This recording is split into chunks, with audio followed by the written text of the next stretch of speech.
What's better than avenging a defeat at Villa Park? Doing it with a helping hand from Emi Martinez. This is the ArsenalVision Post-Match Podcast. My name is Elliot. Been block me on Twitter. The weak-wristed Emi Martinez. I also do want to send thoughts and prayers to McGinn, who hopefully is recovering from having Ben White kick the ball at him incredibly hard. It was very, very funny. In a game that was so tense, I struggled to enjoy much of it until we got that 2-0 lead. So when I went back and rewatched it, I made sure to rewind, play, rewind, play, rewind, play. The ball just on loop getting kicked into McGinn, and it was enjoyable. I enjoyed it. It was a fun weekend, a fun game. We got a late United defeat. We got just a lot of funny things happening over the weekend that I enjoyed.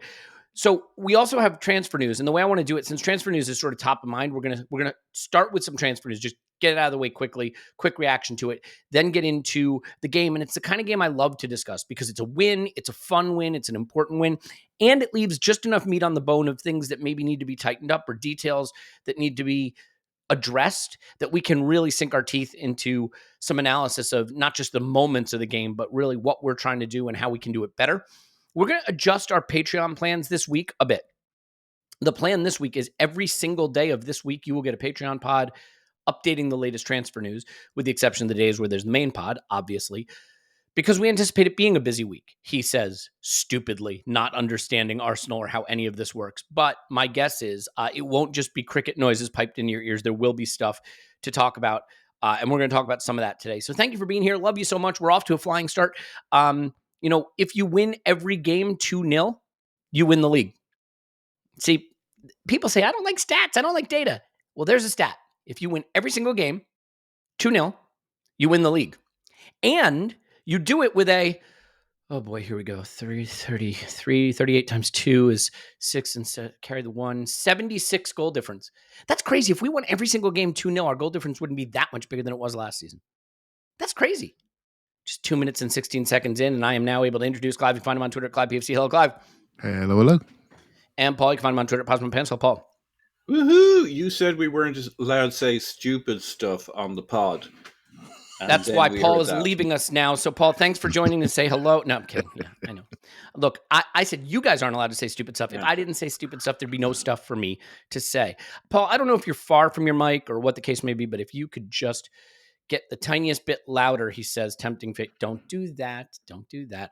I should say this. I wouldn't say that I've connected to him very strongly because obviously he wasn't someone who was significant to my football watching life, but we should send our condolences and our love to the family and friends and the people touched by Sven-Göran Eriksson, and a rest in peace to Sven, who passed. He had some lovely comments about life and death being a part of life that I would suggest you seek out and read, because just an uplifting message on which to depart this mortal coil, but rest in peace, Sven-Göran Eriksson. Okay, so right now, things are fluid. Things are moving. I'm not talking about the fact that I've had 2 cups of coffee. The things that are fluid and the things that are moving are the Eddie Nketiah deal. And it's a disgusting thought to start the pod out with. Thanks, Clive, Elliot. I think I can understand frustration. There's a lot of times people say, oh, fans are the worst. Well, fans are fans for a reason, right? We're not rational. We're emotional. We're connected to the club in a way where we allow ourselves to be pulled from pillar to post emotionally by a team that plays association football. So what do you expect us to be? But this Eddie thing is interesting because it looks like the deal to go to Forest fell through due to personal terms. Now, reporting is always a bit of a mixed bag in terms of what you believe, but there was some suggestion that they wanted to have a clause that if they were relegated, he had to take a pay cut. Anyway, he couldn't agree to personal terms with Forest. That deal is off. Now Palace are sniffing around. I think there's work that still has to be done. Marino not announced as of time of recording this, although I think that one will be maybe even while we're recording. And so I'm curious where you think the Eddie Nketiah deal is. It seems very important that we get an attacker in, and there's rumors we're linked to them, but it feels like Eddie has to go first. What do you think about that situation right now?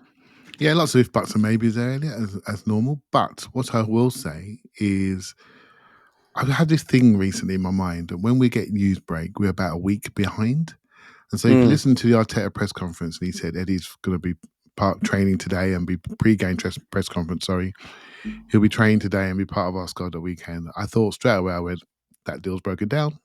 Do you know what I mean? It's as simple as that.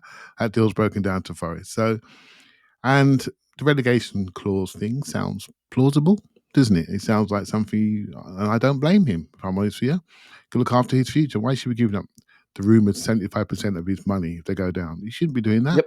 He should fight his corner. That's his job. It's a very, very short career. And so, but from the moment that broke, you thought, and David Ornstein says he's still expected to move. You knew there were a couple of other clubs in the background, which there always are, right? So, and it looks like Crystal Palace have just put in a formal offer as we are recording right now, right? So I don't know what number is yet. No doubt that will come out later to get us all worried. But they're putting a formal offer, and they know the number's going to suit Arsenal because Nottingham Forest did the negotiations for them. They can come in undercut a little bit. No doubt we'll squeal, and we'll get to an agreement. And I think Eddie is more suited to Palace, given their system is now 3 at the back. They could potentially play 2 up front quite easily. It's a good way to replace the double 10 system of Elise and Eze. Play 2 up front with Mateta and go from there, right? So, and if I'm Eddie, why am I going to that basket case of Forest where I could stay in London and play for a team who's got some good young professionals that are getting better and better with a new bright manager, although they started off a little bit weak at the moment. So yeah, I hope it works out for him. Same things as Smith Rowe. Go play, son. Go play your football where it suits you. And we as fans, we're one-eyed. But if we're true Arsenal people, we want these people to go and play in the best environment for them. Yeah, I mean, I totally agree. I want the best for Eddie, while acknowledging that I feel it is urgent we get this done because I feel strongly that it's linked to us getting an attacker in. If you ask me right now, Paul, to just make a prediction, and this isn't based on anything I know, this is just guessing, I do think Eddie will go. I do think Ramsdale will go and be replaced, although I think that'll wind up being a loan, maybe a loan with an option. I don't know. I think Kivior will go. Just an inkling. I have a feeling we'll find a way to get that done. I think Marino will come in. I think we'll get an attacker. I think that's the business that's going to happen this week, but it's a lot to get done. And it does feel like the Eddie deal is a linchpin to some of that. So what's your take on Eddie's situation, how it might land, what we need to do this week, and then we can get on to the celebratory Aston Villa portion of the podcast? Yeah, so if the reporting's correct, and generally the reporting these days, like the proper reporting, is very, very, very good.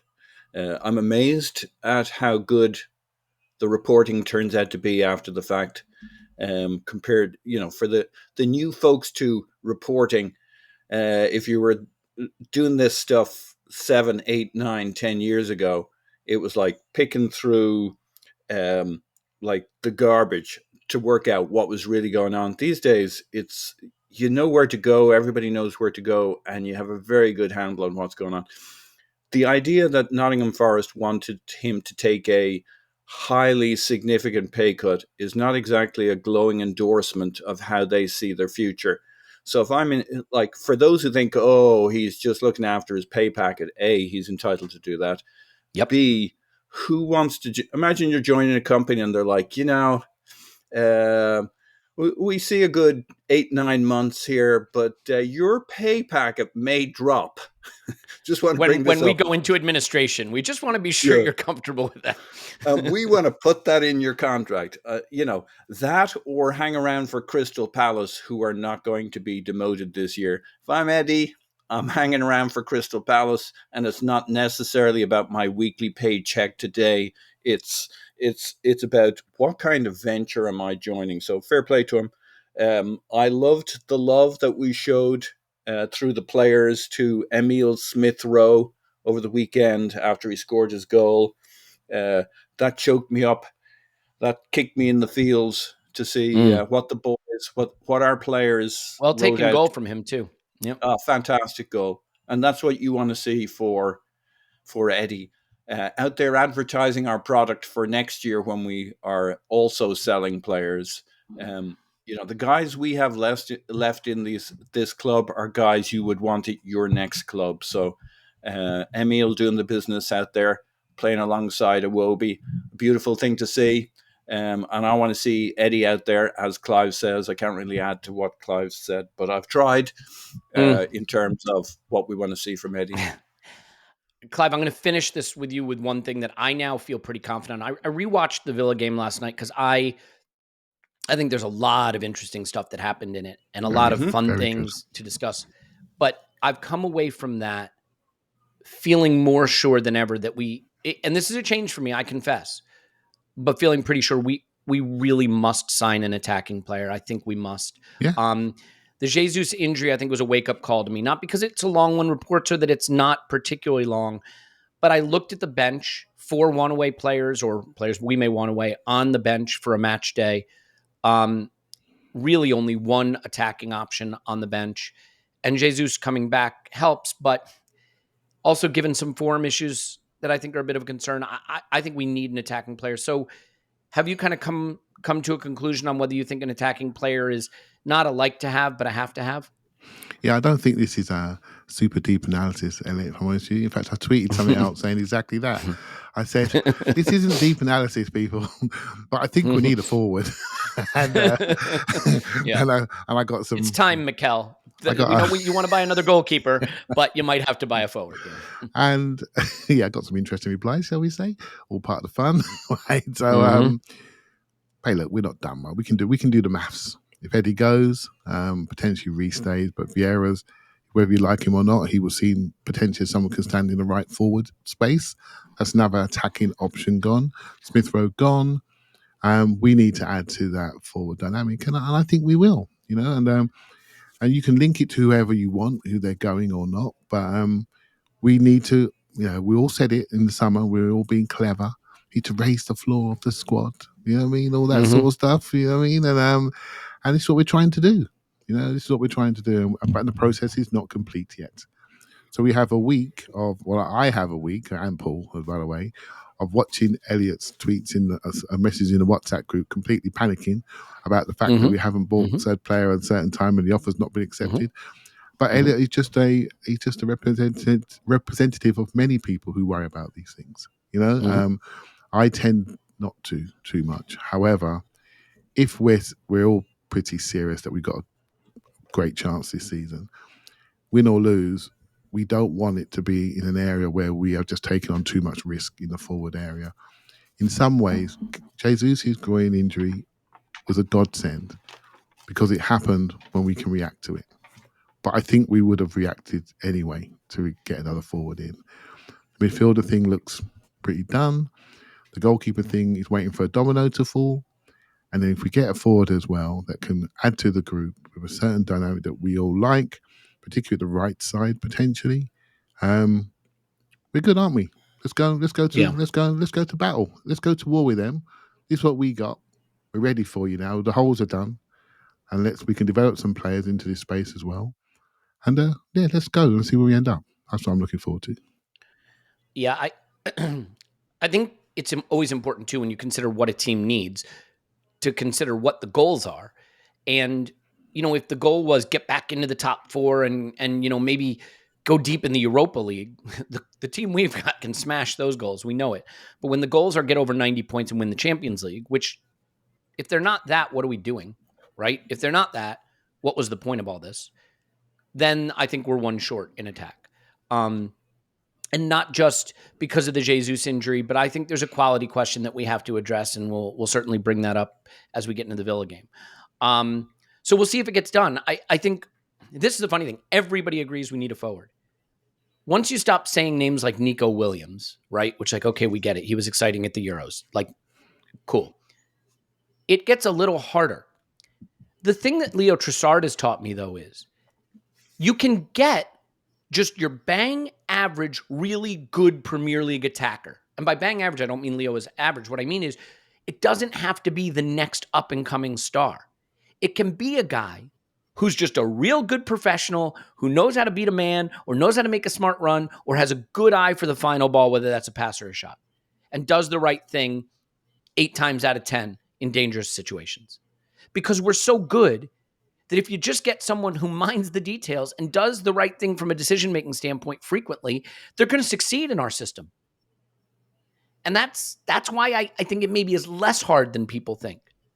That's why you can start naming just good players at clubs in the Premier League, for example, and there's probably a player at many of them that would improve us. So I don't think it's quite as hard as we think. Because, yeah, it would be fun to get the next superstar, but I don't think our attack is missing the next superstar, although I'd take him if offered. I think our attack is missing one more Leo Trossard.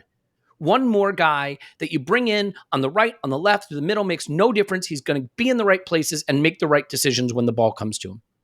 And that, that's something we have to add, frankly. So we turn our attention to the Villa game, a fun win, a big win, 2-0 first week, 2-0 second week, very different ways to get there. And I'll say this, Clive and I rewatched the Villa game last week. Okay, I think this performance of the 3 in the last year and a half was not as good as the ones where we didn't beat Villa, but we beat Villa. So that's what matters. And I think it was an interesting game because there were things that worked really well in it, and then there are things that I think we're going to look at with a sort of raised eyebrow and wonder how we address that. So I guess, Paul, it's worth a little bit of a lineup chat just quickly. Jesus out injured. After rewatching the game with Clive, I kind of thought we might go for the Jesus, Trossard, Havertz thing again because it worked really well in both games in a lot of ways, even though people maybe don't have that memory because of the result. But the Jesus injury took that away. Martinelli started again. Partey starts in midfield with Rice and Odegaard. And the big decision point, other than that, was Timber coming in for Zinchenko.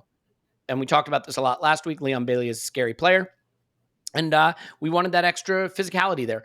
So what were your thoughts on Timber coming in for his first start since he did his knee a year ago, and maybe just the sort of Martinelli keeping his place, the two areas of the pitch that I think there were question marks?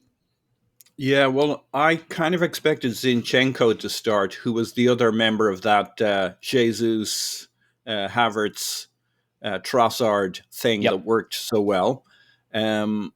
But we didn't do that.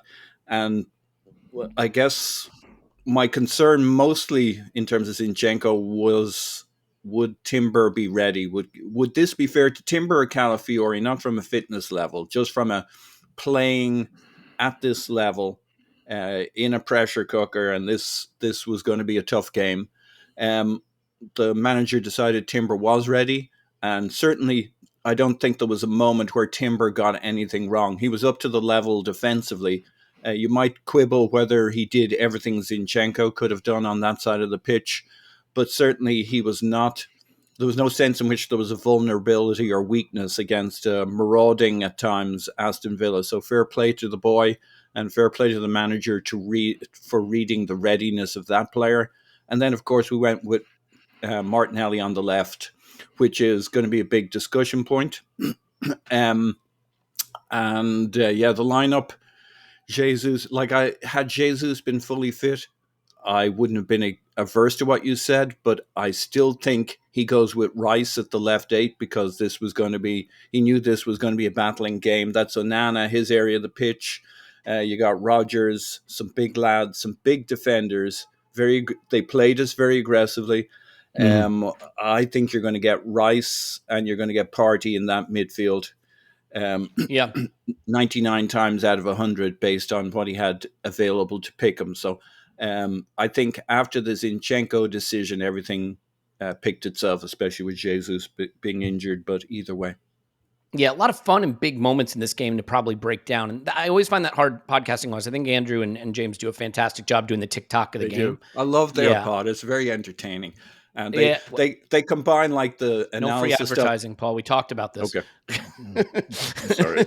No, they are like great, but I love them and I love their pod. And I like the sort of TikTok of the events of the game. I find that harder to do because I want to get into the themes, but there are some events we need to break down. But actually, Clive, I'd like to ask you just an overarching question for a minute, which is simply, how did you feel winning this game? Because for me, when I looked at the fixtures when they came out, this game, maybe even more than Spurs and City, really jumped out to me because it's before the international break. It's so early. It's an international summer where there was a tournament and I knew we weren't going to be fully cooked. And there was going to be so much narrative, so much readiness by the media to talk about Unai getting it over on Mikel, that internecine warfare that comes around if you lose to the guy again. It's a tough away game so early before we're maybe fully ready, before transfers are fully done.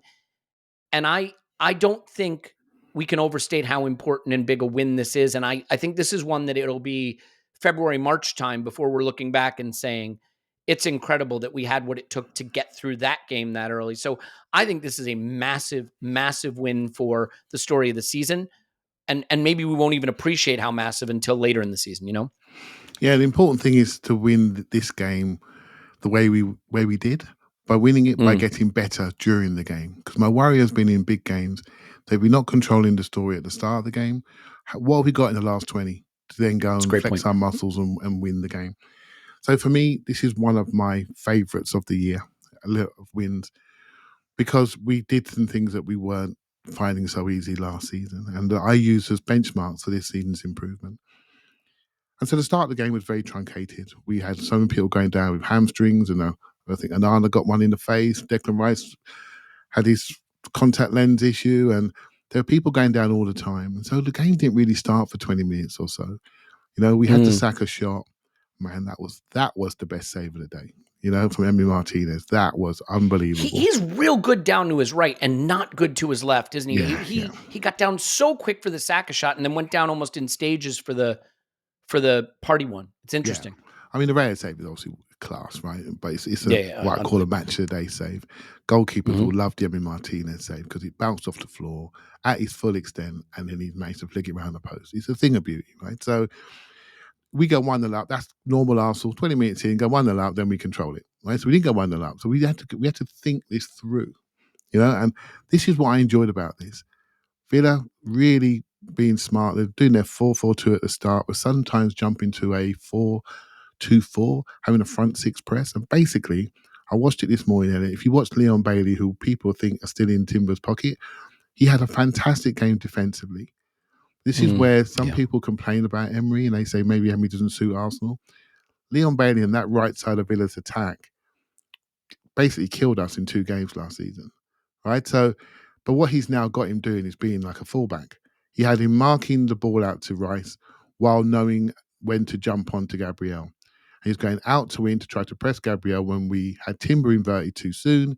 Gabriel didn't have an exit and bang, go and trigger him on there, right? So from a Villa perspective, Leon Bailey nearly won them the game because he created a chance that, even though I think it was a foul, he created a chance that Watkins double tapped around the corner, right? And so what I really enjoyed is how patient we were. When we weren't patient to start going long diags, we were getting them cut out. We stopped doing that. Great. Let's go short. They're not coming. Let's wait. Let's wait. No problem. Let's wait. Boring for the punter, but let's wait. Suddenly they press onto us. The next phase of play, they're not so energetic. Bang, turn around, party, out to the right. Bop, bop, bop. Saka gets a shot. And it's like, okay, this is high-level football now.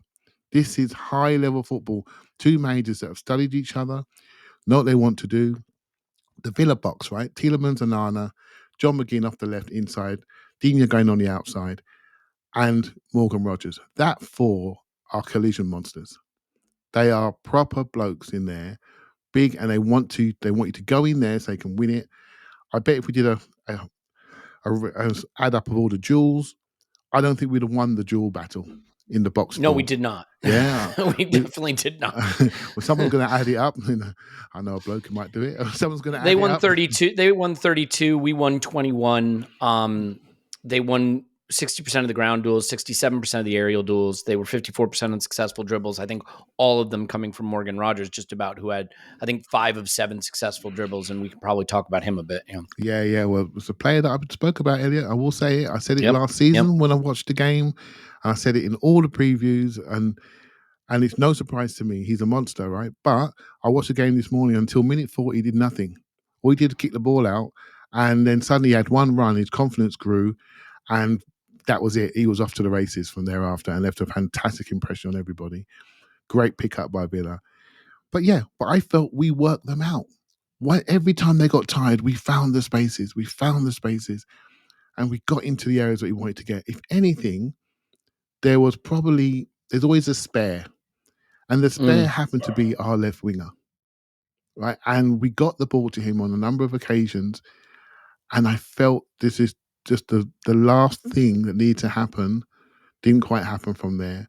We got to the right side, we always do damage, right? So for me, I was absolutely buzzing with the in-game learning of how to be patient, when to go through the lines, the pace, the composure to slow down, make the right pass, then accelerate and slow down again to make the best use of it. We look like a proper team, mate, a proper team. I know our XG was 3 last year when we played them twice, I think it was, and we ended up losing both games without scoring a goal. And I think you're going to check that, aren't you? Good for you. So basically, it doesn't matter, does it? You get an ooh from the crowd, don't mean nothing. It's about what you do when it really matters, and we were able to really deliver on the day. Yeah. And Paul, it's an interesting game in a way because I think I take notes as I watch a little bit just to try to stay focused and keep myself off social media and keep focused on the game. And at 22 minutes, I wrote one-way traffic. And if you look at that first half, we had 70% possession. They had 3 shots. Now, one of those shots was the Ollie Watkins miss. We can come on to that. But the first half was really a clinic in your system winning, in the sense that our press was fantastic. They struggled to get out from it. We kept the ball in their half. We kept the ball in their defensive third.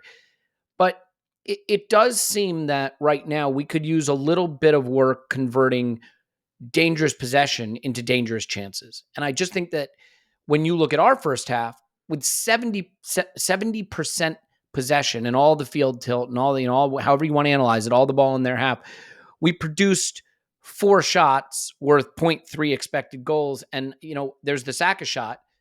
I mean, we're very unlucky it's not a goal, but to be fair, if it is a goal, it's individual brilliance. It's not really saying we created brilliantly. And I wonder what you think of that. Maybe even just the first 30 minutes or so, that period where we're pushing them back. We're really hurting them. There was one great moment, for example, where I think Partey found Saka and Saka found Odegaard, and then Odegaard just kind of very uncharacteristically just hit it to nobody in the middle of the box. And those are the details. And Mikel spoke about it in preseason. We banged on and on about it, efficiency in the last third. But if you're going to have 70% of the ball and most of it in the attacking third, it has to produce more than 4 shots, and limited threat. So is that something that you took away from that first portion of the game? Just our ability to control the game, but maybe not create as much as we should from that possession. Yeah, this is a fascinating game, and I think there's 3 phases to it. And the first phase is the first half. And, it was quite pleasing to the eye as an Arsenal supporter in many ways. On the other hand, there's no way you don't go into halftime as Mikel Arteta thinking, they'll be pretty happy with that half. They had their moments where they got right at us. They had their opportunities. We had the ball. We played it around pleasingly. We kind of played it through the lines. But once we got into the final third, Villa were just very good in that first half. We had the ball. We had more of the ball. They were very dangerous. And I think Emery went in at half. That was a classic Emery setup, right? Little bit underdog. He's done that his whole career. They played this like it was a cup game. This wasn't just a game for Villa. This was the 3rd time they could make a statement against Arsenal, the best team in the league, debatably.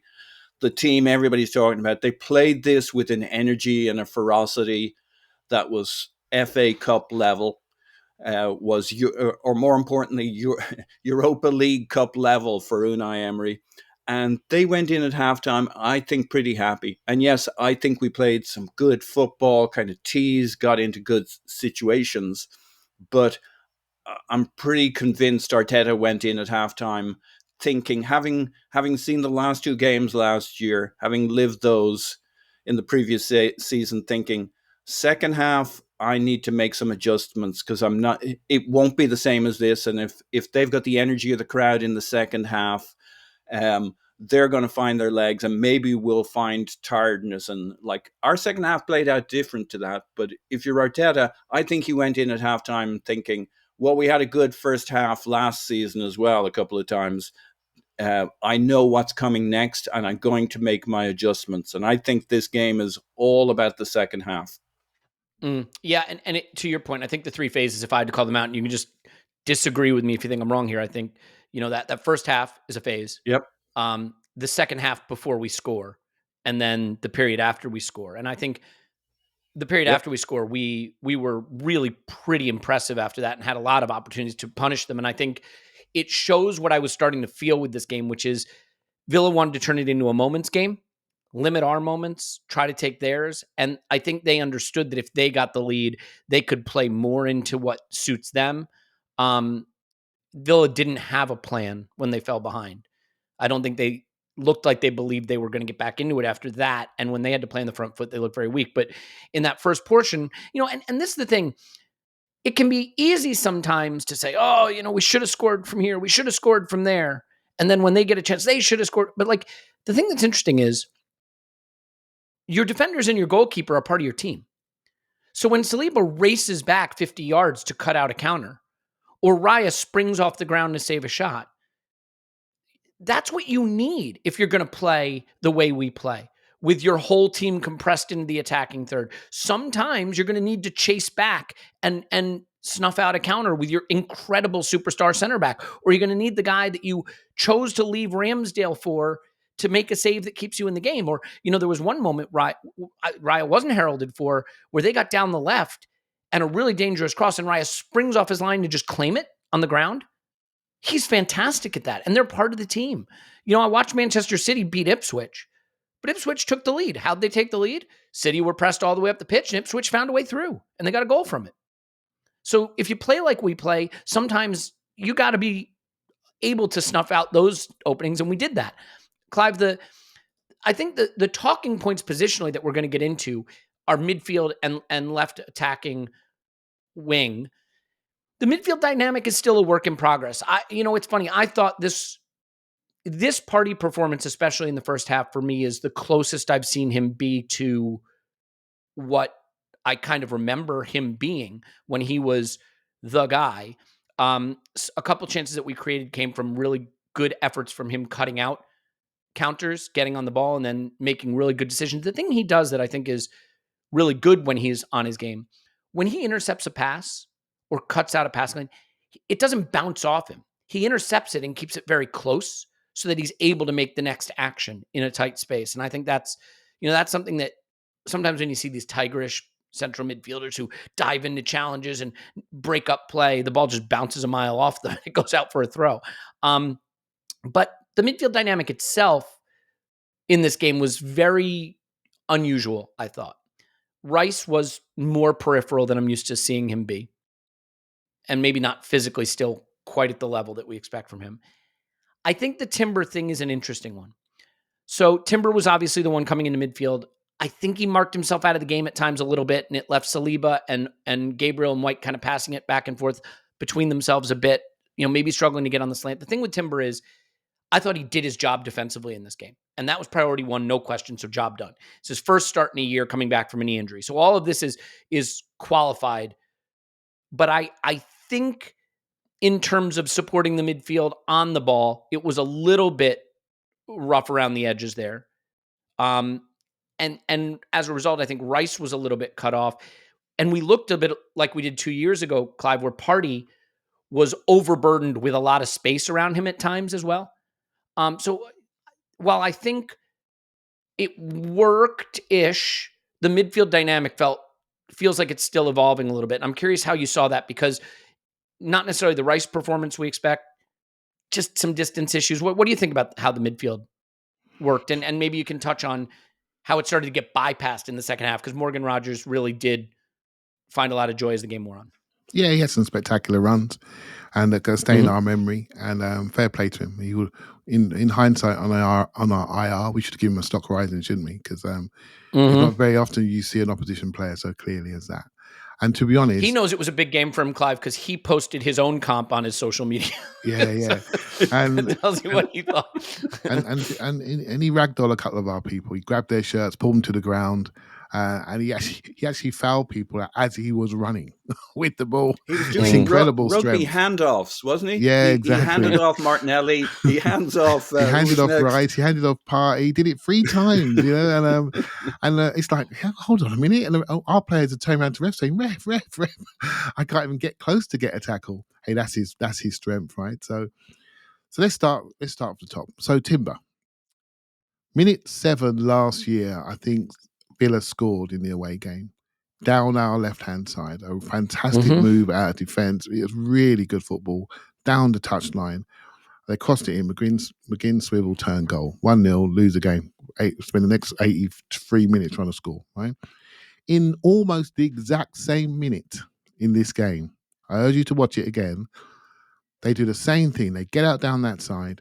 They get down our right-hand side. They put a cross in and Timber blocks the cross. And then we clear the ball, I think, and then we go on the counter. I thought in that moment, he'd already justified his selection. You know, just straight away, you know, because that's what we're there to do. We're there to learn lessons from the year before. So he locked down that side. I felt, if you think about this logically, I think it was an issue of partnerships. So the Timber Party thing, I don't think we've ever seen before in centre midfield. So they're learning each other in there. And I do think the Rice-Martinelli partnership isn't quite where it needs to be. Because Martinelli was getting the ball and Declan Rice was doing that underlap run and he wasn't getting it. And then the ball was going back. And then he had to come back to the game. When Trossard came on, I don't know the numbers, but I just got his picture in my head, that suddenly Rice was getting the ball in that left-hand side of the penalty area and making crosses. He's making the same run, but the relationship was there. You know, and I think that's something we have to build on. Coaching, easy one, that is, Elliot. Get your clips out to Martinelli, sit down in the room and say, mate, son, when he does that run, knock it and go. You know, knock it and go, because that's what we want. We create an overload there. You've got to play the overload. You've got to play it. He knows what he's doing in that space. You know, so that was that. And I said earlier about the box. I thought Villa's box was decent and our box was okay. It was okay. And I said something online. I sort of said, yeah, it wasn't perfect, but we managed imperfections really well. So when someone got spun and turned, someone else came in. You know, there's a great clip of Havertz came back in the left-hand corner in the second half, doing his work defensively. He didn't have a great offensive game, but he didn't let us down defensively, did he? You know, he is still available. And this is, when you're playing good sides, this is what exactly happens. So Elliot, mate, sorry to keep going, but remember we sat in Porto. Yeah. We sat in Porto together. We watched that game. Then we watched the Villa games. We watched the Bayern games. What did they all do? They all stood in the mid-block against us, didn't they? And we thought, we've got a problem here. We've got a problem. We can't play against... Remember that narrative going out there? We can't get around mid-blocks. But we were patient enough this time, and we got around their mid-block. And the second goal was a classic, off the side, clip round the corner, in behind, not with pace, but with timing, and then cut back across the area, and then eventually we scored. It's about being patient with the right quality of ball. You could see that Partey tried a couple of clips over the top early in the game that didn't quite go to people. That was our game plan, but maybe we went too early in the play. Then we became more patient before we found those passes inside. So to see this team learn, for me, is the most exciting thing. It really is the most exciting thing, and do things that people were saying we couldn't do. You know, and so so that was really good. So your point about midfield, yeah, it's not perfect, mate. But I tell you what, these were the right bodies for this day. Are you telling me we can put any other bodies in our team against those muscle Marys in their midfield, 6'5" Anana protecting that back line? These were the right bodies, and we made to overcome them 2-0. Yeah, absolutely. Like, just to be clear, right? I think you can observe challenges we had in a game without thinking it was the wrong team or someone was bad, right? I think Timber on the ball and in possession has some work to do.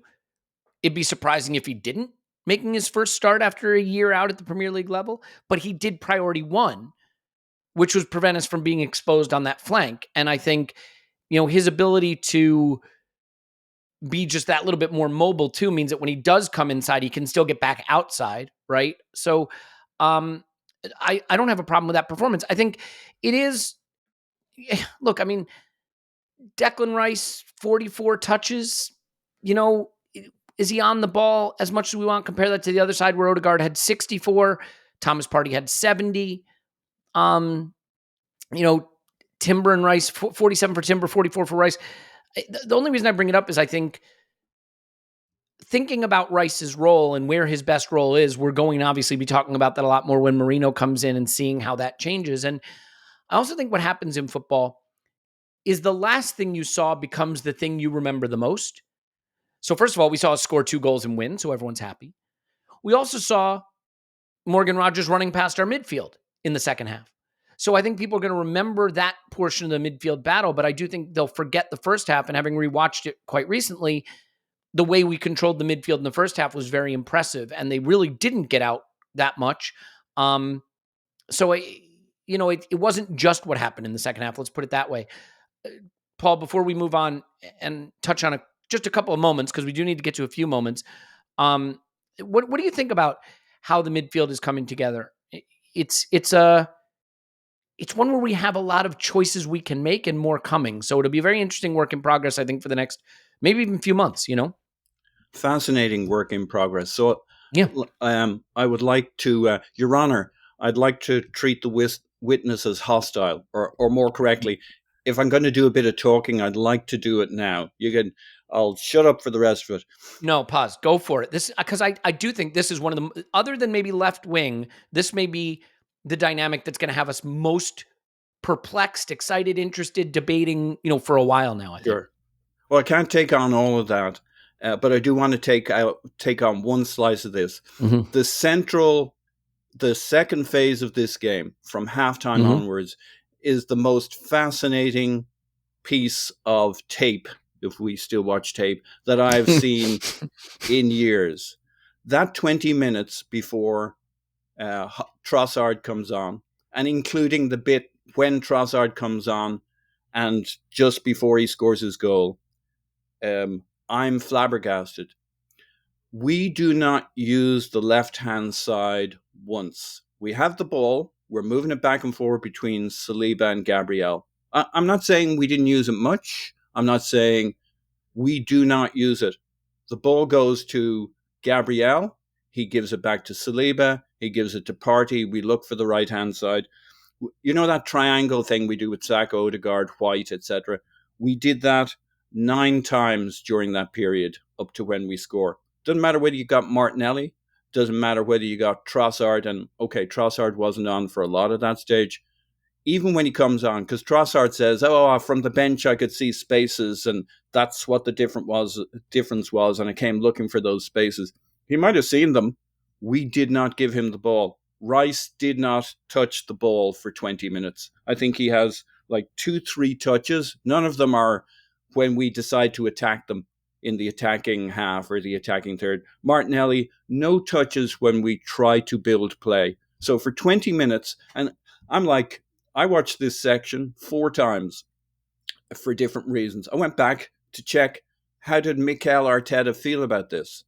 So we were doing that thing where we played it up to the right-hand side, and then maybe it didn't work out and the ball pops out, or maybe we work it across to the other side, but we don't work it across the other side. It gets as far as, say, Partey, or if it, it never got to Rice. It never got to Martinelli, never got to Trossard. If it got to Partey, he fed it back. There's the logic to it. Hey, we got all our best players over there. We got a quality overload. We got we're set up for it. We've drawn them to that side. But we're doing that thing where when it comes out of the mixer there, we go back to the mixer every time. That's our way. And I think there's 2 reasons for it. It's your best attacking, and it's also Mikel Arteta decided he did not want to get countered. He didn't want to see what happened in the other second halves against Villa. And if he has them pinned in there, then he has his rest defense. We're all set. Now, it didn't always work. But the fascinating thing about Arteta, never takes his hands out of his pockets one bit. Now, think about that. And of course, we get our goal and you think, it was Trossard who scored. But it came from that mixer on the right-hand side with the ball squirting across the box. And he's pretty central when he hits it. So that is weird. You have a £100 million pound player at left 8. You have Martinelli with the speed to run in behind. We elect to never. We have so much of the ball. We're looking up, looking for options. We do not. And Arteta's on the sideline. He's not pointing. He's not. This is what he wants. And then we score our goal, and I see the most exciting football breakout as Arteta, as Villa stop playing coward ball with their mid block, decide they might actually try and start something, and our guys. That's when you see these guys, and it's all over the pitch. We're winning our duels. That's the most impressive part of the game, is what happens after we score the first goal. We come to life. We don't sit back. We don't play it. Our cautious piece, our controlled piece is that 20 minutes. We score a goal and we go at it. We're tearing into them. We're tearing into the tackles. We're defending by attacking. It's a really fascinating second half. But the Princess Bride, when the guy's fighting with the swords, and he's like, "I'm not left-handed." Yeah, there's something you don't know. I'm not left-handed. Well, we went with there's something you don't know. I'm right-handed, and the other guy says, "Yeah, I know. You've been only using your right hand for the last 20 minutes. I didn't notice you had a left hand." I mean, if you just look at personnel, and maybe this is the dope version of football: White, Odegaard, Saka, and Partey are playing right of the center of the pitch. Timber, who is nominally the left back, is playing in central midfield. Kai Havertz is drifting. And your left wing is essentially Rice and Martinelli. So numerically, and in terms of where all the technical quality is, it ain't on the left. And so maybe that is meant to be the side that arrives onto the ball at the end of a move. But we've certainly put all our technical quality on the right-hand side of the pitch, at least to start the games. Clive, why don't I let you come? Oh, Paul? Yeah. Can I just clarify? Like, there's a complete distinction between that 20 minutes and before and after. We do use the left-hand side in the first half. We use it in the second half. But for the 20 minutes that Arteta most cares about after he comes out at halftime, not one player plays a pass to Martinelli or White. It's interesting. Or Rice. Or Rice. Yep. Clive, your view? Yeah, so I learned this year, actually. Declan Rice told us about this. It's about attacking the same side, right? So we attack on the same, and sometimes I've seen it. I've actually incorrectly analysed things based on what I think should happen. When the ball, I've actually said, why aren't we passing to Kivior? Remember me saying that? We were ignoring him. And we keep going back to the right-hand side. And I sort of learned through reading and listening that basically they attack same side, because Paul sort of touched on it, because our distance is already good on that side. So when you go back into it, you're going back into an area where your passes are short, your ability to turn over is less. And if we do lose it, we've got bodies around it to counter press. So that's why we go same side. And so I'm giving, let's be honest, right? They had two fullbacks. One was a kid that was brand new, 18-year-old, that looked quite good, by the way, for 18 debut at home. And Luca Dino, that never lasts a game, that gives you a chance. And the more you push him under pressure, the more you're going to get something from him. So I would have attacked that side too. I think so that aspect of missing out the left-hand side, I think is something that we've done for a while. However, what I will say on Rice, the bit of his game that was missing, and maybe it's only for this day, his ability to press as they're building out is really good. But Onana is a big body to get around and try to nick it off him. And he was quite conservative. He was bouncing it backwards. So Rice couldn't really do his off-the-ball stuff. And then what he's really good at is running back inside to really focus on controlling the central areas of the ball. But they had a guy who could travel as quickly as he could travel. So he couldn't quite get to him. He's just run past people and take it off him, doesn't he, normally? But he had to foul Rodgers once to bring him down. He got turned once. Partey got turned twice. He went for a pass or another. And so, if anything, to Paul's point, I think maybe we were a little bit afraid of the transition. So by keeping the passes short on the same side, I think that's why we did it. It wasn't nothing against the left side, if you see what I mean. It just may be something more tactical. Well, and you can see too, you lose that ball centrally, and Villa were prepared to spring. There was one time where Odegaard sort of dove in to try to make a late run, and the ball just kind of missed him. So we lost the ball in a central space, and in 2 passes, Villa were in. There are just certain places we don't want to lose the ball because we don't have the numbers. Paul, last thought on this, and then I want to get to Martinelli and Trossard because I think that's a big discussion point and a couple of moments from the game that are fun and we shouldn't miss out on. Yeah. Yeah, I mean, thanks to Clive as always for like putting the good words around the tactics, the thoughts. You were going to say that. It's just he said it the right way is what you're saying. He said it pretty. But the thing that's extreme here is for 20 minutes, the most, like I've seen us do this before. I've never seen us eschew the left-hand side continually for 20 minutes at the most critical part of a game when we have the ball. Not once did we try and use Rice. Did we try and use Martinelli? That wasn't true in the first half. It wasn't true after we scored the first goal. It was weird and deliberate and ultimately successful. Yep. Well, we got to get to the big moments still. I really want to have a good long chat about Martinelli and Trossard. I think there's a difficult conversation to be had there, actually. And only for you. I'm going to say some things people don't like. That'll come as a shock to you. I got it, Elliot. Don't you worry, mate. I got that one. You know that scene in the movie? Look what they did to my boy. I'm about to do that, and I'm not going to enjoy it, but it has to be done. But before I do that, 2 things I want to tell you.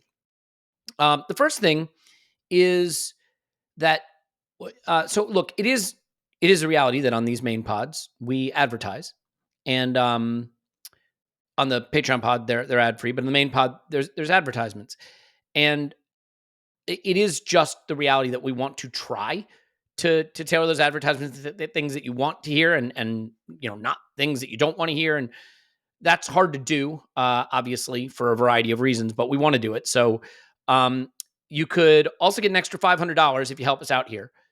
Go to bluewirepods.com/survey. That link will be in the show notes. bluewirepods.com/survey and complete the Blue Wire audience survey about you and your podcast listening habits for a chance to win a $500 gift card.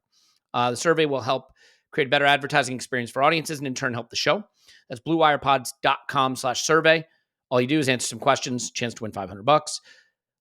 Make sure to read full terms and disclaimer, plus complete the survey for a chance to win bluewirepods.com/survey, link in the show notes. And, again, ideally that way, since there have to be advertisements, you'll have an advertisement that actually, is not something that you don't want to hear and is something that you don't mind hearing. So we'd appreciate that. One last thing to tell you about, and that is NordVPN. NordVPN is one that I love to advertise because I use it, and I think it's the one we most get asked about. Our NordVPN promo code is nordvpn.com/ArsenalVision. That's nordvpn.com/ArsenalVision. Nord is a VPN. What is VPN? It lets you browse as though you're in another location. It also lets you browse safely so you can't be tracked and linked and things like that.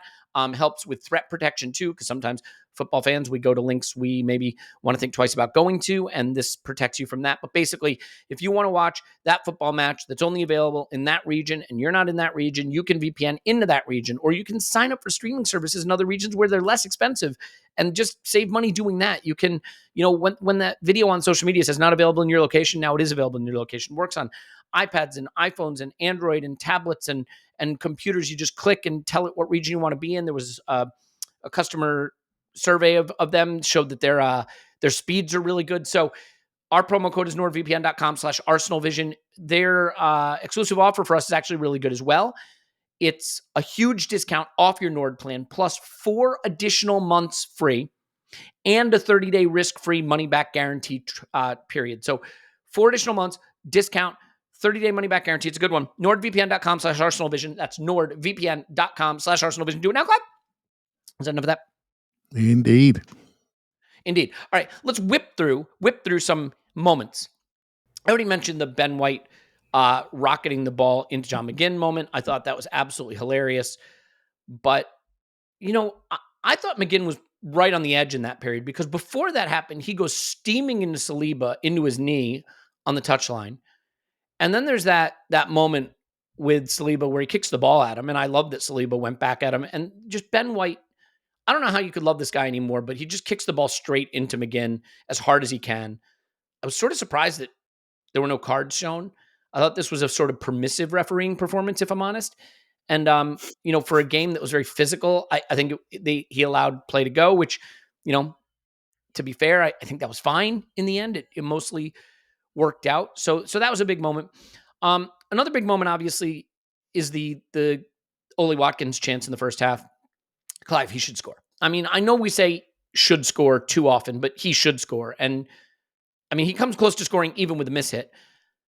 First of all, do you think that's a foul? My thing with Gabriel is that, like, I love him. I love him so much. I think he and Saliba make a great team, and I think that they are fantastic, and I don't want anything to happen to that duo. I love it. Every once in a while, the details around his first touch, maybe not so clean, his decision-making to release the ball and what to do at the highest level on the ball can let him down a little bit. And in that moment, I think he takes the extra second that he doesn't have, and he tries to turn and shield it. He doesn't shield it well enough. I watched it a million times. I still can't decide if I think it's a foul, but I don't think he's getting it on VAR. So what are your thoughts at that moment? Obviously, it's a big let-off. Yeah, it's a good press. I said earlier, if you watch Liam Bailey for the whole first few minutes of the game, he's looking over his shoulder at Declan Rice, and he's looking ahead of him at Gabriel, and he's thinking, I'm going to do shadow mark one and press the other. And he did it really, really well. He snuck up on him, and if anything, Saliba fizzes it into Gabriel. I think Saliba makes a mistake there, by the way. I think Saliba has the quality. If he goes to Partey or Timber there, Clive, we're away, because they take 4 guys and trigger a press. And if he progresses the ball there, they're in deep trouble, Yeah, I think it's a bad selection, and they knew it because Gabriel didn't have any outside in-to-out pass because Timber was inside. So they blocked off the inside and they blocked off the outside. Yep. So all he could do was hack it away like a Sunday morning footballer. Tick, I would have done that. And or go back to your keeper. But the first thing he's going to do, what he decided to do was control it and protect it. And Michael Oliver didn't think he protected it appropriately. I personally think it was a foul because at no point in that challenge did Bailey touch the ball. So why are you saying play on? He didn't win the ball. He just pulled the guy to the floor, right? So and so basically that bothers me. But hey, look, it is what it is. At least Mike Oliver was consistent with how he dealt with physical contact throughout the game. So nothing to see here. So I know there was a bit on the Amazon documentary when they talk about Gabriel's first touch and all the rest of it, and it's something to think about. Personally, I watched this game and he was one of our best distributors in the first half of this game. Some of his passes were excellent. He was part of the pre-assist for the second goal. I thought he had a really good game distributing. I'm watching it because I know the bloke on the sideline can do a bit on the ball, right? So I'm watching this and I'm thinking, mate, you need to do well with your passing. He has got the fade clip over the top, and I think he's actually getting better. We're gonna lose the ball. The way we play, we're gonna lose it. We are. But when we see us scooting up the pitch 5-on-4 3 times a game, how do you think that happens? It happens by giving the people the ball under pressure. But I'm telling you now, Partey's going to lose it. Saliba lost it 3 times last week, right? So yep. And so it's going to happen every game. It's what we do thereafter. So yeah, there's a point there, Elliot. He of all our defenders, he's probably the weakest on the ball defender. But in 20 games this season, this calendar year, it's something like 3 goals away from home we conceded this calendar year. And I think isn't that incredible? He's played in every bit of it. And I can't speak highly enough. In all of my Arsenal watching life, obviously Sol Campbell and Calafiori were it. We saw the classic back four. Mate, these two are right up there, in my opinion. They're right up there. And where the game is today, Big Sol couldn't play this modern game. We get pressed every week, right? But we never did that back then. We just kicked it to the halfway line. This is modern players on the ball and off the ball, and they go man to man every single week, man to man, up on the halfway line, pushing in areas that I would dream of going into, and they just do it every single week with such confidence. And yeah, I love those two players in particular. I really do. Yeah. speaking of the other center back, I think this is obviously a big step up in performance from his week 1 performance. Saliba had a couple of eye-catching moments. The one in the second half where he steams back to recover was great. But the one that I liked better is where they're on the counter and he baits him into making the pass and then runs to intercept it. You know the one I'm talking about? They're countering. It's a dangerous counter. He's in the center and he sees it coming a mile away, right? And he kind of leaves that space so that they can play it into that space to run onto it. Then he just runs and cuts it out and carries it up the pitch. Then a few minutes later, he's all the way up the pitch making passes again. He had a very, very strong game, I thought, in general. Did Saliba. So really enjoyed that. I think another moment, if we want to just touch on moments here a bit, is it's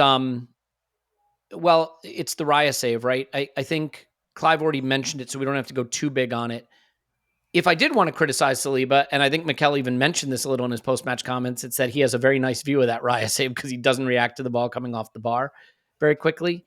But that save, it's funny, right? Sometimes you see on the pitch, and Clive talked about this a little bit, you see training on the pitch. You ever watch goalkeeper training? That's all they're doing, right? Lay down, pounce up, lay down, pounce up, lay down, pounce up. And that's what he did. He was down on the ground. He pounced, he punched. And I think the thing about that save that's really special is he punches it wide so that the onrushing player can't get to it either. Saves Saliba's bacon a little bit, I think, there. But in general, just would have been very unlucky because I think it's a Gabriel deflection that takes the ball into the bar. And then it's a great Raya save. So, there were some moments where we dodged some bullets. There were some also fantastic moments where we did some good things and we were just a bit unlucky. But I look, it's an hour in and we haven't talked about it yet. We have to talk about left wing. So, and the reason I say we have to talk about it is we have an interesting decision to make. First of all, it's an area we may be looking to strengthen in the window. Martinelli is starting and Trossard's on the bench, and Mikel had comments about Trossard's not happy. Look, the way he celebrated his goal, make no mistake, this guy thinks he should be starting. That's what you want your players to think. I think we have got to lose the attitude that, like, you have to make sure you keep every player happy. You can't keep every player happy, but, and I'll read the Mikel quotes in a bit, but he's certainly responding in the right way.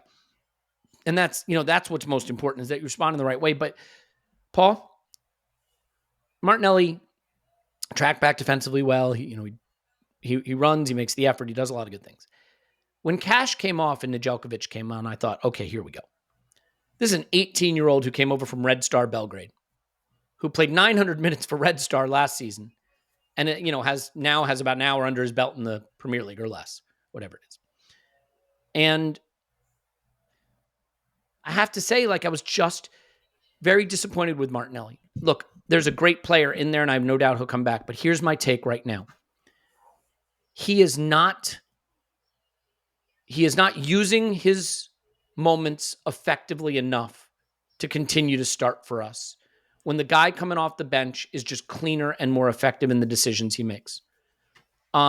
Martinelli ran down blind alleys. He ran the ball out for a goal kick at one point. He had one really bad looking moment where he was isolated on Nedeljkovic, tried to take him to the byline, decided to cut back. The help defender came back. He turned around and just gave it right back to Rice. It just one of those moments where it didn't look like he knew what he wanted to do. And what I see with Martinelli right now is a player who doesn't know. Now, there was a great moment where Rice found him in behind.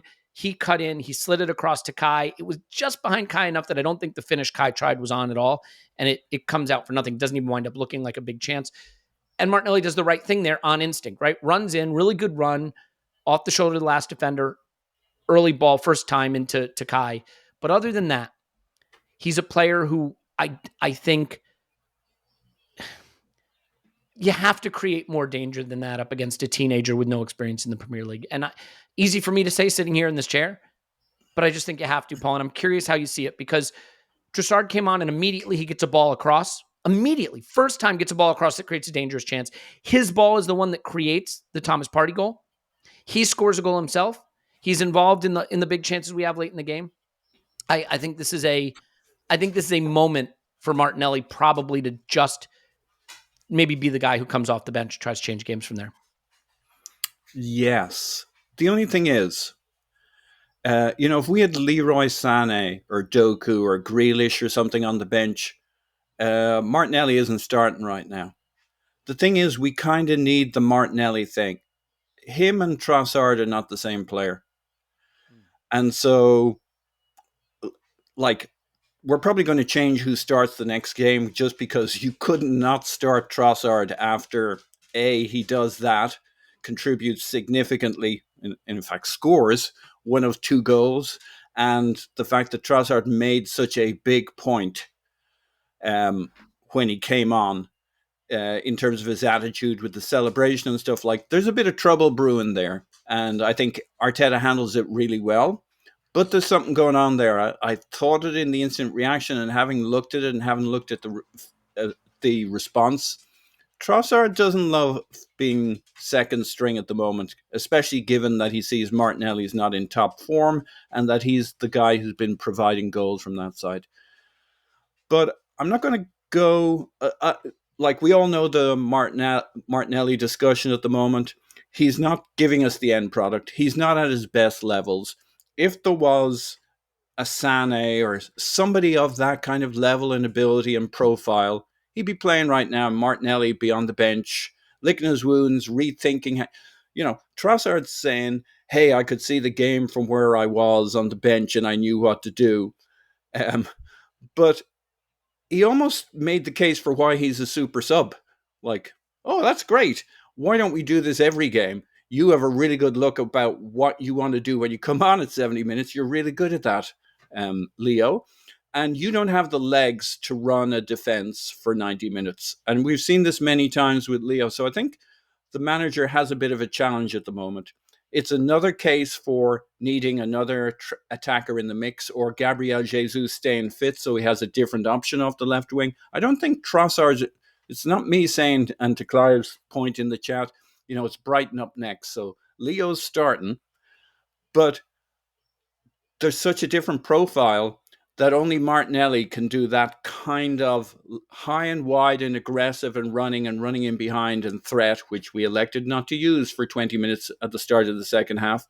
And so we need another attacker. But more than anything, we have a £100 million player at left 8 that we did not use for 20 minutes in the second half.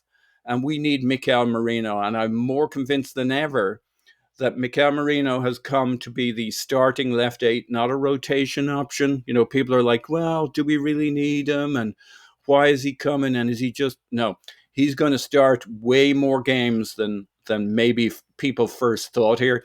He is there to make the left hand... This is why I talked about him as a hub. And it's maybe the wrong word, but he's the guy that there's no way for that 20 minutes we weren't going to be feeding Mikel Merino and he wasn't going to be slipping a ball or two or doing movements that gets Martinelli into the game. So I'm going to suspend judgment on Martinelli for a little while. I agree with the criticisms. I want to see Martinelli a few games into the Mikel Merino era at left 8 and see what happens in that side, because and this isn't new, right? I've critiqued Declan Rice as a left 8 before, even when he was playing well and doing good things. I think he plays well in that area. I don't think the left-hand side plays well with Declan Rice game in, game out. There are games that suit him, but there are games that don't. There is absolutely no way with Granit Xhaka in that team on Saturday, we don't feed the ball to him for 20 minutes of the most critical phase of game. It's not all about Martinelli. It's absolutely not all about Martinelli. Yeah, you don't have to kill a player to say that maybe at the moment it's not happening for them, right? Yep. The thing is, and I said this in preseason, I want to make sure this is clear. We are trying to win the league and the Champions League, and the level is very high. And I think when the ball comes to Martinelli right now at this moment, I don't think the decision-making and execution is at the level currently. I'm not saying it won't get there. And I take your point. Look, at some point we got to be honest about saying things like he does the work defensively or gives us the running, like, is absolutely true. I'll stipulate to that. It's table stakes with him. And then we have to ask if that's good enough. He had no shots in this game. Trossard had 3 in the time he was on. I do think our biggest challenge is creating more threat from the possession we have. And in order to create more threat from the possession we have, we need our left side to be more effective in the moments where it comes into the game. And so when you're not beating your man off the dribble, when your delivery is not consistent, when you're getting no shots because you're not finding ways to get into the box, It doesn't mean you're a bad player. No, nobody is saying that, of course. But I do think it is a moment. And I just want to read you something because I actually think there's a big hint in what Mikel said post-match about Martinelli starting. Okay? And I think this is really interesting. He was asked on the efficiency being the difference than last year. He said 100% last year. I think we generated more, obviously, because the context of the game when they scored first. Today, they did something a little bit different to what we expected, especially in the first phase of build-up, the way they behaved. But that is what we have to do, so on and so forth, okay? And he was asked about whether Trossard should have started, and he goes, what we expected today, I decided to play Gabby. I think he's talking a little bit about the space he thought we'd have to run in behind. And that space wasn't maybe there. I think Villa were a little more content to lower the defensive line height. And so I think that there was an expectation there that Gabby would be and we, by the way, it's not just Mikel. What did we say on the pod last week? I really hope Gabby starts against Villa so we can challenge their high line. That high line wasn't there to challenge. And so maybe it's a little unfair on Gabby because he wound up playing a low block that was set in its defense going against two defenders instead of running into space. So Clive, I think he could have had a big game if what we expected happened. As Mikel said, they did something a little different than we expected, and maybe that changed the dynamic as well. Yeah, I'm not worried about him starting this game. I'd have picked the exact team that we picked. In fact, I called Timber the week before. I thought Leon Bailey would be a threat. I think he's the best left back for Leon Bailey. I think he's even better than Tomiyasu. Because I think he's more sprinty. I think he can really travel with it. So, and I thought Martinelli would play. And until you guys' points are really thoughtful and constructive, but when it comes down to it, suddenly we have relationships on the left-hand side. And why was that? Because Trossard knows how to build relationships with Declan Rice. He knows when to go. And the trick is that the ball's arriving to the player in possession. You've got to go just as he's cocking his leg. You got to make your run then. He understands the art of timing and positioning. And so the first goal, it's a thing of beauty, Trossard's goal.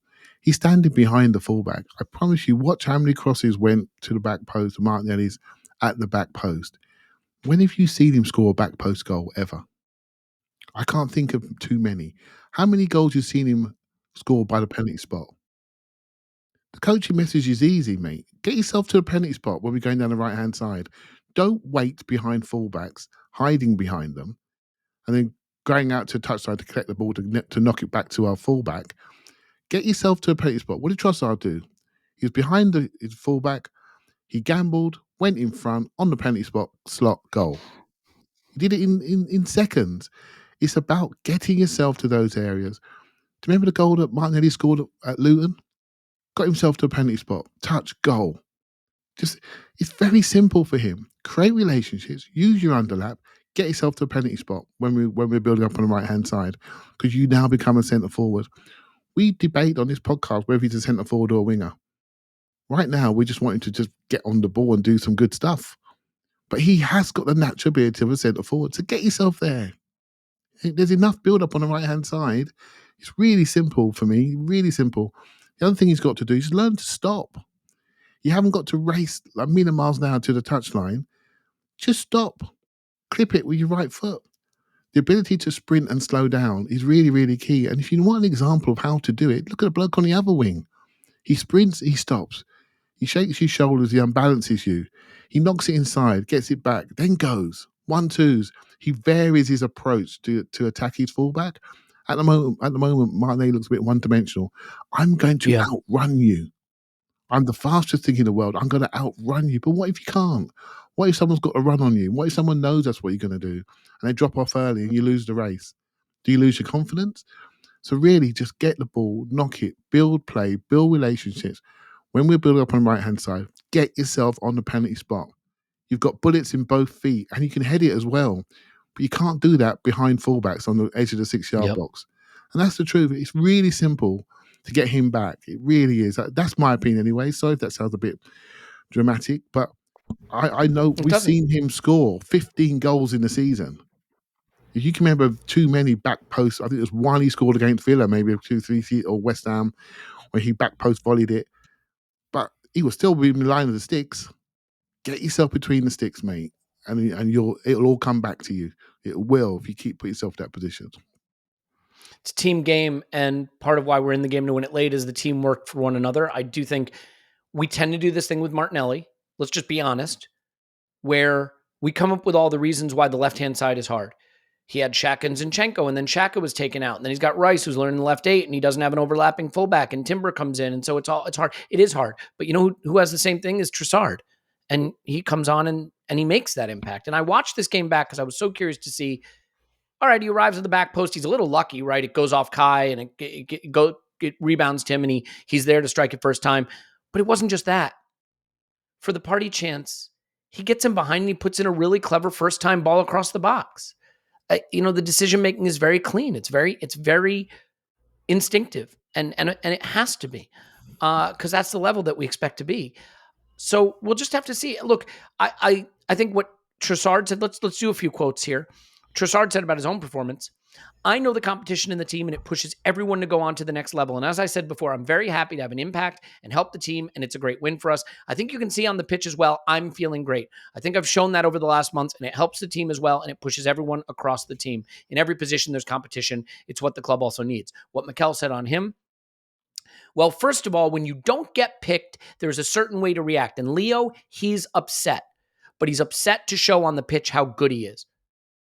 And then on whether Trossard should have started, yeah, as always, and obviously we have two great left wingers on top of that risk that can play that position. It's always a challenge, but you know that you're going to get the quality for certain specific games. And then I mentioned, he goes on to say, what we expected today, I decided to play Gabby, and then they went a different route. So certainly some of this is tactical, and that makes sense. You have different players, horses for courses.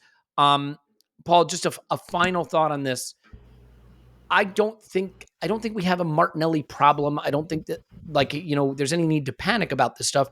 Form ebbs and flows. And one of the nice things about having a good squad is that when form is ebbing for one and flowing for the other, you can pick them, but they are very different types of players. Sometimes we see Leo have a stinker and you look and he's had a goal and an assist. He is much more that guy. Whereas Martinelli, I think, can do a lot of things right, but not get that last action right. And so those, on the one hand, in Martinelli, you have sort of the complete performance, but the last action isn't there. And in Trossard, you get the last action. So as a final thought on that positional battle, do you have some instincts on how that might proceed from here? Yeah. I mean, obviously, if you took the two players and fused them into one, which I hear is still illegal, you'd have one hell of a player. Giving Martinelli what he's lacking at that moment, that chill in the box, because that goal Trossard scores, we've seen Martinelli do that in the past. Unfortunately, it's way too far in the past, but he must have been looking at that saying, why didn't I get that chance? Well, I could have buried that. And to Clive's point, he probably has been getting that chance recently. He's just not thinking and being in the right spaces and feeling the game because he's trying too hard and following, it didn't sound like Trossard was following anybody's plan apart from the plan he could see from the bench. So he was a little freed up from maybe the positional discipline that might have been. He was on to prove a point, and he was making runs, and we weren't passing to him, by the way, till we scored our goal. But he was a little more free-spirited in maybe how he played it. Small sample size. How does it all get resolved? Well, slight scratch record here, but Mikel Merino is going to come in, and whether he's the answer and whether that was the problem, it's going to be different. You can't deny it'll be different. He's a very different player to Declan Rice, and so I'm like, let's see what happens. We bring in this chap. I suspect he'll start quite a bit, and we'll see. There will be new dynamics formed, new partnerships. I think I'm going to like them a lot more from a Martinelli standpoint, but like them, they're going to be different. And so, you've thrown all the pieces up in the air. Different things are about to happen. Let's see how it plays out. But Martinelli needs a few games to get his mojo back. We've said this before, and now he needs to do it. Yeah, and let's keep this in perspective. I think this calendar year, Trossard has the same number of goals and assists as Saka. I think he's got more than Cole Palmer, non-penalty. This is a guy who's really, it's not like we're talking about a guy who's chipped in with one important goal and suddenly we're saying bench the other guy. Trossard's on a heater, and when you're on a heater, you kind of earn the right to play a bit. He's always been like this, though. That's the one thing you'd say about Trossard. He's always got these kinds of goals. He just has it in his boots. Yes, Clive. Well, I think, Sorry, by the way, Elliot, going to have to cut to Clive here. He wants to say something. well, so to that point, I was just going to say, I think it's important to remember that Trossard played centrally a lot for Brighton. He may have more of those instincts, from playing centrally. He played centrally for us a bit.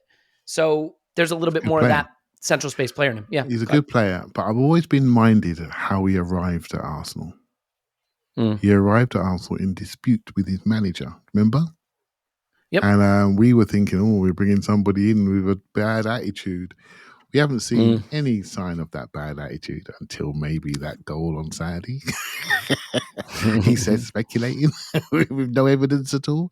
So, I don't think he's a little fly in the dressing room, right? And look what happened in the summer with Belgium. There's some problems there, wasn't there, in the Euro tournament? And it wasn't a great summer for him regarding selection and things like that. So, let's see how he goes. He deserves to play some football matches when the appropriate football match is in front of him. It's the same for all of them, right? I know Paul has got Marino in for beating the Tony Adams appearance record, but we haven't quite got it yet. That's good. That's all good. But it's so interesting to see how we manage. And by the way, by next Friday, lads, the European Champions League draw happens, and we paste all those names in, and then we have another chat about team selections. Trust me, it will all change. It will all change in about 5-6 days' time. So it can be funny. Yeah, as the game wore on, then Thomas Partey gets the goal that makes it safe. And again, it's that point about Emi Martinez, just pour down to his left. His wrists break, the goal goes in.